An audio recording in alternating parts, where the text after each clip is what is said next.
Hi, have you ever felt like you're stuck or holding yourself back? Maybe the answer lies in a surprising place: judgment. Today, I want to offer you a fresh perspective on how judgment might be hindering your progress. Let's start with a familiar scenario. You have an amazing idea, something you're passionate about, but then, those thoughts creep in. What if people think it's stupid? Or am I good enough? Sounds familiar.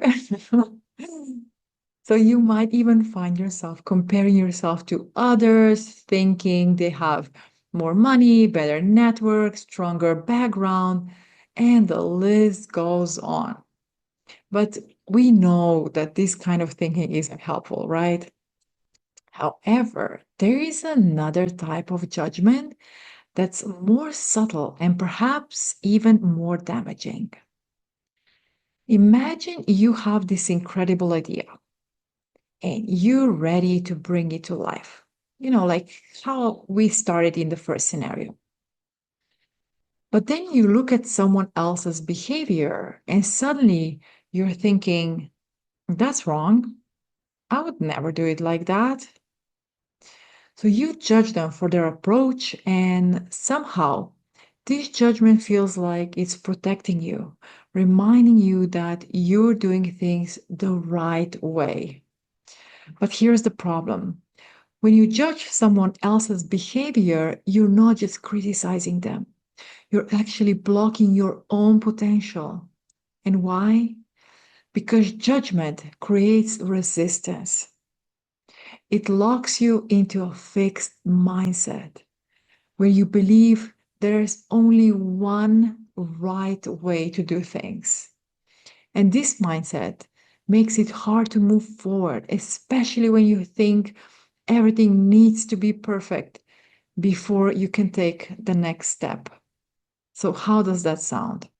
Before I continue, I just want to say I'm really glad you're here. So, thank you. My name is Barchi, and I help people recognize their limiting beliefs so that they can step into the role of being creators in their own lives. If you would like to work with me, you'll find the link in the description box. And if you enjoy this video, please consider liking or subscribing. It really helps me out. Thank you so much. Okay, so where does judgment come from? Here's the thing. Judgment often comes from past experiences. When you were a child, you might have been shamed or punished for certain thoughts, feelings, and behaviors. We all carry this conditioning, whether we realize it or not. Over time, these judgments don't need an outside perpetrator, anymore, because you've been conditioned to enforce them on yourself. And it can show up as thinking that you know what's right and then trying to punish what you perceive as wrong. And why is that? Because in the past, what was considered wrong wasn't accepted, and it felt unsafe for you to experience it. At its core, judgment often stems from a fear of the unknown. Anything we don't understand tends to feel threatening, and not because it's inherently bad, but because we are afraid of it. That's why people struggle with things like different religions, races, or gender identities. They are unknown to us.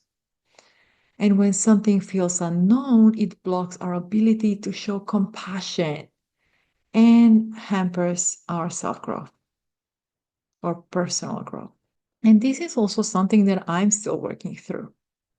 The belief that I know how things should be, instead of just allowing them to be as they are and letting go of the need to change the outside world. So I hear you.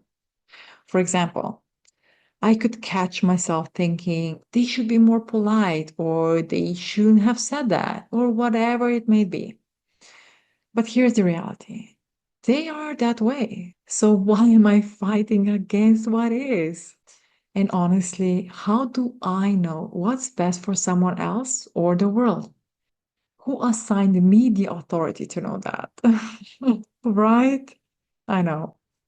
Okay. So it's not about the others, it's always about you. When we all criticize or judge others, we are really reinforcing our own insecurities. We are denying ourselves full self acceptance. When I judge or criticize someone, I'm not just making it worse for them, I'm also telling myself that I don't accept myself. I'm sending the message that it's not okay for me to think, feel, or act in certain ways. And same goes for you. And now that doesn't mean that, we have to tolerate or justify bad behavior. That's not the case. It's important to have standards and boundaries. But it does mean we shouldn't hold judgment over others because we don't know the full story. And if we want to change something, approaching it with judgment won't really get us anywhere. So, a powerful question to ask yourself is, what would love do here? And just go from there. It's much more compassionate and effective way to approach things. Shifting judgment to curiosity and love can make all the difference. So here's a simple exercise for you. Go about your day and just observe when your mind starts criticizing someone. Notice the thoughts that come up. Don't react to them. Just observe and maybe even jot them down, get curious what's happening and ask yourself, what does your mind really need to feel okay with this situation? What's the deeper story here? What's behind the behavior I'm seeing? Sometimes we don't know the full picture, right? But when we approach others with curiosity instead of judgment, we open ourselves to new perspectives, one that can teach us something valuable. Here's another way to look at it. What if this behavior isn't a problem, but a lesson in disguise? By shifting from judgment to curiosity, we stop labeling and start learning. And most importantly, ask yourself, how can I be more loving towards myself in this moment? Because judgment is often a reflection of the inner critic that tells you you're not enough, you're not good enough, or you don't belong. And love, on the other hand, asks, how can I grow from this experience? And how can I show up as my best self in the world? So, can you tell the difference? Love expands and judgment contracts. If you find this helpful, feel free to like and subscribe. I would really appreciate it. And let me know if you have any questions. I'm here to support you. Much love and see you next time. Bye bye.